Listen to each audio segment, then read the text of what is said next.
మేము ఒక ముగ్గురు ఫ్రెండ్స్ ఉన్నాం, ముగ్గురు ఒకేలా చదువుతాం. ఒకసారి నేను ఇంకొకటి కలిసి ఒక ప్రాబ్లం సాల్వ్ చేస్తున్నాం. ఎంత సాల్వ్ చేస్తున్నా ఒక చోట స్ట్రక్ అవుతున్నాం. ఏంట్రా ఇది రావట్లేదు, ఇది మనకు రాదు, మన రేంజ్ ప్రాబ్లం కాదు, ఇది సార్ని అడగాలి అనుకుని మేమే నిర్ణయించుకున్నాం. మా ఫ్రెండ్ ఇంకోటి వచ్చాడు, మూడోవాడు. వాడు వచ్చి ఏం చేస్తున్నారా అన్నాడు.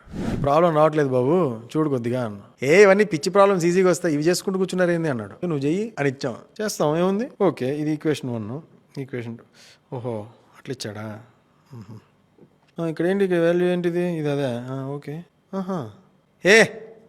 వచ్చేసింది చూడు, ఇదే ఆన్సర్ వచ్చేసింది, అంతే అయిపోయా. చెప్పినా కదా చిన్నపిల్లల లెక్కలు ఇవి అని వెళ్ళిపోయాడు. ఫస్ట్ ఆఫ్ ఆల్ మేము ఒక ప్రాబ్లం అనుకున్నాం, దాన్ని సాల్వ్ చేయడానికి ఇబ్బంది పడుతున్నాం. కానీ వాడు ఏ ఉద్దేశంతో స్టార్ట్ చేశాడు, ఈ ప్రాబ్లమ్స్ నన్ను ఏం చేయలేవన్న యాటిట్యూడ్ తో స్టార్ట్ చేసి వాడికి ప్రాబ్లమ్స్ వచ్చాయి. కానీ వాడి మైండ్ ఏం చెప్తుంది, ఇవి కాదు, ఇవి నీకు ప్రాబ్లమ్సే కాదని చెప్తుంది. మాకేం చెప్తుంది, అబ్బా రావట్లేదు ఇది మన రేంజ్ కాదు అని మాకు చెప్తుంది మా మైండ్. ఎందుకంటే మా ప్రిపరేషన్ ఎలా ఉంది, మా యాటిట్యూడ్ ఏంటి, వీఆర్ నాట్ దట్ గ్రేట్ అని మేము నమ్మాం. కానీ వాడు యాటిట్యూడ్ ఏంటి, ఐ ఆమ్ గ్రేట్ అన్నట్టున్నాడు వాడు.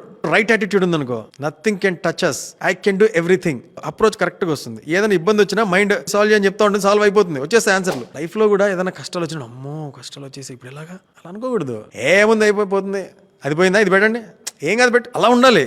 ప్రాబ్లం వచ్చేసి మనల్ని తినేస్తుంటే దానికి సరెండర్ అయిపోయి భయపడుతూ కూర్చోకూడదు. అసలు ప్రాబ్లమే కాదు, ఇది సొల్యూషన్ ఉంది నా దగ్గర, ఈ సొల్యూషన్ వర్కౌట్ అవుతుంది, ఇంకో సొల్యూషన్ ఉంది, ఇది కూడా వర్కౌట్ అవుదా, నేను ఆలోచిస్తున్నా సొల్యూషన్ ఏంటి అని. అంతేగాని భయపడట్లా. When you start thinking you stop fearing. Solution oriented thinking ఎప్పుడు కూడా భయాన్ని తొలగిస్తుంది. So right attitude, right approach, right success.